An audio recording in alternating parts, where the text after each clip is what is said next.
రాష్ట్ర విద్యార్థుల విద్యా కళలను సీఎం చంద్రబాబు ప్రభుత్వం నాశనం చేస్తుంది అంటూ వైఎస్ఆర్సీపీ నేత ప్రభాకర్ ఆగ్రహం వ్యక్తం చేశారు.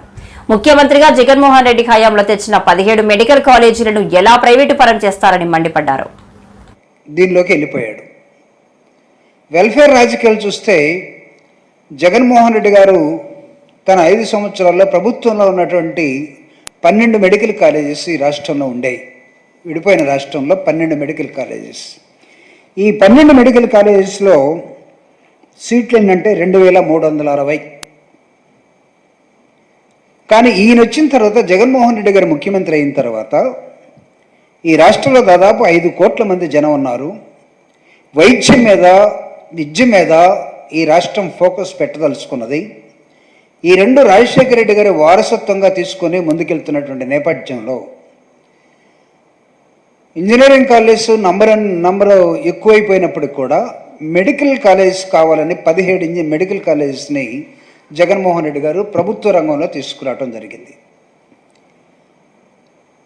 జగన్మోహన్ రెడ్డి గారు 17 మెడికల్ కాలేజ్ తీసుకురావటం వల్ల 2550 మెడికల్ సీట్లు అదనంగా ఈ రాష్ట్రానికి వచ్చాయి. మొత్తం కలిపితే 4910 సీట్లు. ఆ 12 కాలేజీని పక్కన పెడదాం. ఈ 17 కాలేజెస్లో ఒక 5 కాలేజెస్ రిక్రూట్మెంట్ కూడా జరిగింది. అడ్మిషన్స్ అయిపోయినాయి.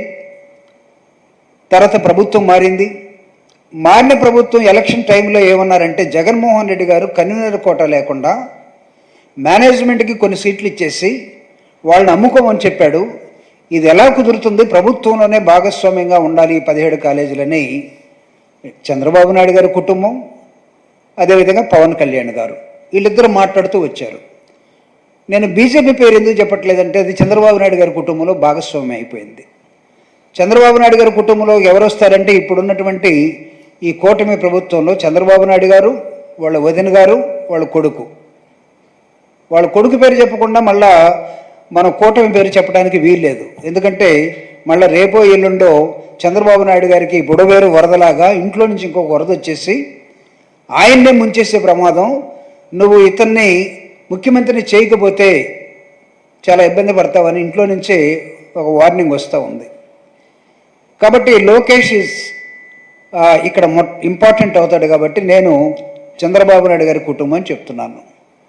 వీళ్ళు ఏం మాట్లాడారంటే 2019-24 మధ్యలో జగన్మోహన్ రెడ్డి గారి పరిపాలన మొత్తం కూడా కన్వీనర్ కోటలోకి కాకుండా మేనేజ్మెంట్ కోటలోకి వెళ్ళిపోయింది అని ప్రజలకు చెప్పారు. ప్రజలు కూడా పాపం పొరపాటును నమ్మారు. అధికారంలోకి వచ్చి దాదాపు 100 రోజుల పైన అయిపోయింది. ఇప్పుడేం మాట్లాడుతున్నారంటే 17 ఇంజనీరింగ్ మెడికల్ కాలేజెస్లో ఎక్కడ కూడా గవర్నమెంట్ లేదు, మొత్తాన్ని ప్రైవేటైజ్ చేస్తున్నామని చెప్తున్నారు. వీళ్ళు పబ్లిక్ సెక్టర్ని బతికించింది ఎవడు? పబ్లిక్ సెక్టర్ని నాశనం చేసింది ఎవడు? 14 సార్లు ముఖ్యమంత్రిగా ఉన్నటువంటి ఈ రాష్ట్రంలో కంబైన్డ్ అండ్ డిఫరెంట్ రాష్ట్రంలో ఆల్విన్ దగ్గర నుంచి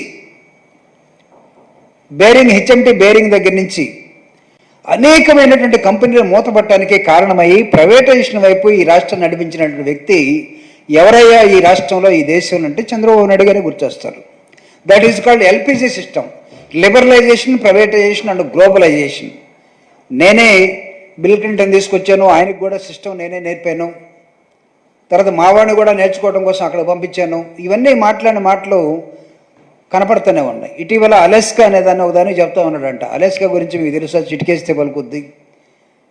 అదే ఆ చిటికే వేస్తే బురదను మొత్తాన్ని, ఈ బుడమేరు వాగును మొత్తం వెనక్కి తీసుకోమని అలెస్కాకి చెప్తే అది చేసి ఉండేదేమో. కానీ ఈయన ఎందుకో చెప్పలేదు. ఈ 17 మెడికల్ కాలేజెస్ని ప్రైవేటైజ్ చేయటం కోసం ఎవడిచ్చాడు నీకు హక్కు? State question. దీనిలో ఎస్సీలు, ఎస్టీలు, బీసీలు రిజర్వ్డ్ సీట్లు ఉన్నాయి. దాదాపు 4910 ఈ మెడికల్ కాలేజ్ సీట్లని మీరు మోసం చేసి పేదవాళ్ళకి చదువు దక్కకుండా, డాక్టర్లు కాకుండా పేద వర్గాలకి ఈ మెడికల్ సీట్ని దూరం చేసే ఆలోచన మీరు చేయటం లేదా? దీని మీద పవన్ కళ్యాణ్